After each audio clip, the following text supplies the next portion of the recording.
Value Coffee Talk podcast. I'm April Morley. And I'm Tom Pacello, the ROI guy. We have our mugs of coffee. I've got the Brooklyn Bridge on mine, so a tribute to our home in New York. April, what are you drinking today? I'm drinking chamomile tea. It's coffee talk. Come on, what's It's with the the tea? afternoon. I've got my Nespresso, so I'm all set. And this podcast, it's a service of Enterprise Value Collective. We're a community for business value focused leaders and practitioners. We were sponsored by our value consultancy, Genius Drive, and our mission is to help accelerate and optimize the value articulation in each of your customer engagements and throughout the customer life cycle.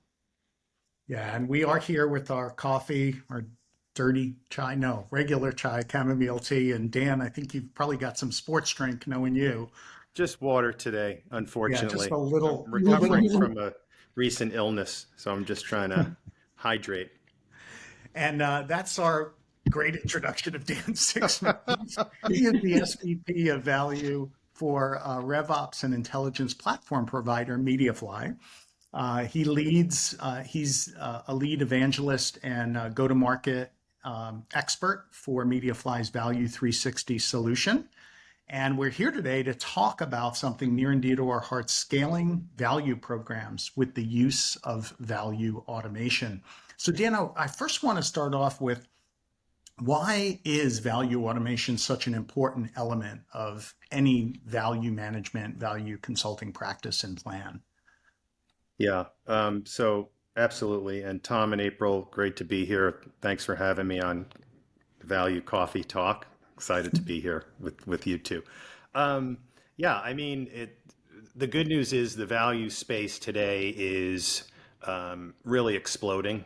If you look at all the buyer surveys, selling with value is near the top, right? Personalization are all the things that they need, right? So there are companies now scrambling to stand up value teams, and they quickly want to be able to get the sellers out there selling with value because, as we know, there's not enough value consultants and value engineers to go around.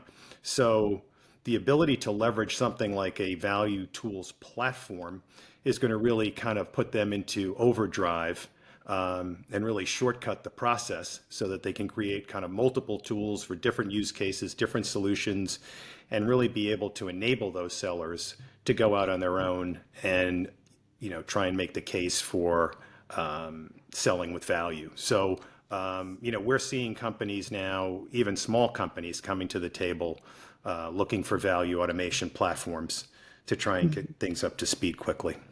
Yeah, we know that you can't just do it with sales training alone. No, you can't do it with spreadsheets. They just don't get adopted, don't get used, don't get standardized, kind of take on a life of their own. And you're right, the value consultants and value engineers, a business case factory is a good thing to stand up, but it's usually only good for 20, 30 deals a quarter, maybe a couple of hundred a year in a big practice even. And so when you think about all of the deals and opportunities that really do need value, you won't be able to reach them all without having some kind of scalable part of the program, and value automation platform is a way to do that. In April, I know you were a Mediafly customer and took advantage of value automation to scale. You want to just talk about that a little bit before we throw the next question to Dan? Yeah, I mean, absolutely. I think it's really critical because if you try to do, let's just say, a value proposition or business case manually, that whole process, even with an expert, can take you 40 hours to develop per client. And that might not even include the revisions back and forth when the client wants to customize. So if it's really a goal to have value in every customer, it's critical to have automation in the process. Otherwise, it just won't be adopted. Absolutely. So when do you think an organization should think about a value automation platform, Dan? Yeah, great question. We asked that question to a couple of different folks on one of our recent webinars. So some companies believe that they've got to get their messaging lockdown first and their methodology, which we see fairly frequently. So they'll come in and potentially work with corporate visions or command of the message or Challenger or Mediafly, because we have our own methodology. But typically you need that kind of baseline foundation. Then they'll usually hire a value engineer or two. Then they'll start to create some spreadsheets. So, that could be a year. Sometimes it's 2 years. In other cases, we're having companies come to us with, one new hire that's not necessarily a value engineer, but they're trying to launch a value practice and they've got random spreadsheets and they want to try and automate them. So it's really all over the board, but I see it trending more towards sooner rather than later.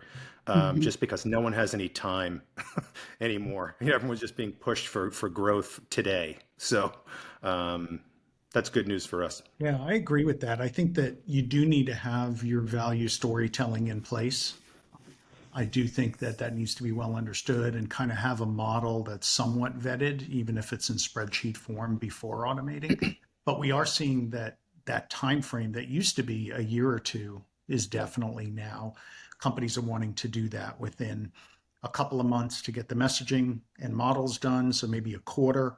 And then that next quarter, they're looking to roll it out and scale it to the team. And they're also realizing, I think, that value consultants, engineers are definitely a part of the plan and can even help to drive it, but that the resources are very hard to come by and have gotten a little bit pricey. So that's, I think, part of why value automation platforms in particular are being moved early, so that you can get sellers, specialists to do it, as opposed to relying on heavy lift, kind of roll your own value consultants, value engineers doing it. And Dan, you've worked on hundreds of different automation projects. What are some of the things that help companies succeed in terms of best practices in thinking about the value automation platform, designing it, and then rolling it out? Yeah. So I would say number one is going to be, Da Vinci said, simplicity is the ultimate sophistication. Simplicity. Only because, we can get excited as value engineers and build out these super complicated and deep and winding spreadsheets. But ultimately, we run into adoption issues. So I think, number one, we've learned over the years is definitely, keep it simple. The second one is you've got to have, senior management buy-in to a value program, or it's not going to work, right? So the best and most successful programs they have senior leadership committed to value and selling with value. They have a mandate, they have a budget, and they're supported, and they're measured on success. So I think that is definitely another key. Number three we've seen is having the value tools integrated into the current work streams of the sellers, because they've got zillions of tools. If you can integrate, for example, in Salesforce or a CRM where they're spending time all day long, they're going to be adopted more, and they'll probably be used more frequently versus throwing them another tool that they're going to have to dig up somewhere in a different location. I think the next thing is going to be the user experience. That's something that's really important in a couple of different ways. Number one, for the seller to want to use and adopt. And then number two, to be able to pull it up on a call and show it to a buyer and then have the buyer engage with it, right? Maybe share it out with the buyer or send an output report that's really compelling and have the buyers, engage. And I think the last one, a couple of last ones would be, full cycle. So, being able to kind of demonstrate value from, top of funnel to pre-sales to post-sales. And I think that's, not being done by a lot of folks yet, but it's something that everyone wants to do. So kind of full cycle value. And then, the last and not least, but it's just, buyer enablement, training, measurement. We have a few different, tangential programs that we sell that help the the value engineers kind of understand, the value of value, but also help them and the sales leaders coach on value, because you can't just throw the tools out there and think that it's going to be a resounding success. So combining it with training and education and enablement, I think, is going to be important. Yeah, those are all such great points, Dan. In terms of the change management that you were talking about, I've seen a lot of success with engaging champions at all levels of the organization. So you talked about the coaching, which is so critical, from the sales managers to keep reinforcing the idea of how to leverage the automation, how to talk about value, and then also, building a groundswell of account executives or sales engineers who really buy into it and are willing to take on a leadership position to help influence the organization, I find can be really powerful in really creating a movement across the organization. Absolutely. For sure. And that's that was another one of the keys, is just that change management, because it's just, it's just not the way all sellers are hardwired. I think everybody by default wants to talk about, or can't wait to get to the solution and the features and, the founder or the company and all that stuff that's just a little bit easier. So you really have to, get people to kind of rethink, how they sell and how they can do a more compelling strategic discovery and personalize and, all the things that we preach in value today. Absolutely. So how do you think you know when you've done it right? Yeah, so that's where some of the more mature programs are, coming to us as well now, because it's like, they ask for budget for value engineers who aren't cheap, as we know, and it's a seller's market for these people. They've asked for potentially a budget for a messaging company and a platform. So, what's the return, right? Or what's the value of value? So we've been working, we have an intelligence component that can be integrated into Salesforce. And some of our customers now are starting to measure, what is the impact of our value automation platform and program. And we've had some really interesting results. For example, some companies have realized that when they use value, they win 55% of the time. And when they don't, they only win 8% of the time. So dramatic results like that. So they're able to measure, average selling price and cycle time. We can even, go in and have them kind of inspect deals, right, to see if value tools are being used. And if they're not, maybe getting with the sales manager and saying, hey, you might want to put a business value analysis in here, because this deal is stalling out. So this is where, these more mature kind of value platforms and programs are going. And I think it's really, really interesting. And I think the results that we've seen so far have all been very dramatic, which I think will support, greater investment, headcount, and more technology going forward. Yeah, and April, you've got firsthand experience in this too, because I know you were tracking some key metrics. What were some of the impacts that you found from the automation platform in particular? Yeah, absolutely. I mean, I think as Dan was mentioning, significant impacts to win rates, deal acceleration, creating more new opportunities, growing the deal size. And in terms of, knowing if you've done it correctly, I think it's a continuous evolution of growing the program and evolving to what's working and making adjustments. And one of the things that I noticed is when the program starts to take on a life of its own and you're really supporting and sponsoring it, but it really lives outside of the team that created it. And I think it's really become a movement at that point. A great kind of subjective way to tell if the program is successful, right? Not just the metrics. Yeah, absolutely. Definitely. And Dan, one more question. I know you talked about full life cycle, and value realization is all the rage right now, but very few organizations, I think, have completely cracked the code on this. What do you think is is the way that you recommend that organizations tackle it? Is it create the business case and then reopen that business case up in customer success and kind of fill in all the metrics and prove that the exact original plan has been implemented? Is it pick a few KPIs? Kind of what do you think is the methodology that's ultimately? Yeah, yeah, it's a great question. And it's interesting because when we talk to a lot of our prospects, they're all doing it differently. And they all want to do it differently.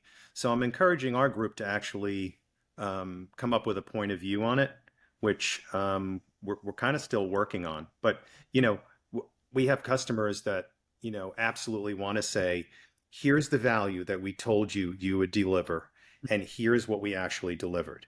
And then we've got another customer that says, I absolutely do not want to do that. I don't want to say, here's what we said we were going to deliver, but I just want to talk about a few KPIs and talk about the value of the investment. So, there's also a different messaging around post-sale value versus pre-sale. And I want us to also incorporate that, right? Because in pre-sale, we're targeting the status quo and we're shooting at the status quo and we're trying to disrupt the status quo. And in post-sale, we love the status quo, right? So we want you to continue and stay with us. So, we're working on a kind of a post-sale methodology like we have in pre-sales with close. And we're building into the platform some flexibility so that, a customer can kind of paint their own picture, in terms of how they want to tackle post-sale value and how their success group is working in EBRs and QBRs. And that's the variance that we see all over the place because people do that so differently. But yeah, I'm curious, to see how it's going to play out. And like I said, I think, we're pretty close to having a point of view on it, like, like we did with pre-sales, like we have today, that you obviously architected for us with that closed framework, which is, it's really amazing how many programs now have been successful leveraging that. Because people come to us and they want to do value, but they don't know where to start and they have spreadsheets, and it's kind of like what we want to do now on the post-sale side. Yeah. And you need that story. And I completely agree that the story is very different from pre-sale, where you're trying to be disruptive. Now you're trying to be aligned, maybe a little bit more, right? Absolutely. Yeah.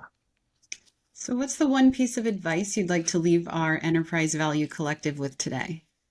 Ooh, yeah, I forgot that was going to be a question. One piece of advice. I would say, number one, I think we're all in a great space right now. And, for sure, I would say, stay current to what's going on in the market. But again, I think I'm going to come back to simplicity, just keep it kind of focused and simple. And I think you're going to be successful in getting sellers to adopt it more. And I think here's one other thing that I didn't talk about. In some of these value programs, where we've seen some issues is where the discovery has been disconnected from the business case. So I would say a great piece of advice is in the value kind of tools that you're creating, having the discovery connected into the business case. We've seen a lot more success in adoption and in win rate. So those are a couple of kernels for everybody. Yeah, I like to think of it as a chain and keeping that chain kind of connected throughout the whole life cycle with the customer. Yeah, absolutely. Awesome. Well, thank you so much for joining us today, Dan. Yeah, my pleasure. Great to be on here. And I wish you guys a lot of success with this. This has been a lot of fun, and glad to be with you today. Yeah, thank you for joining us on one of the first Value Talk podcasts. Please sign up for the Enterprise Value Collective on LinkedIn or on our geniusdrive.com website to stay in touch with the latest events, tools, and insights. Also, make sure you hit the like button, subscribe to this podcast as well. And until next time, our Enterprise Value Collective, keep sharing and growing together. Thank you.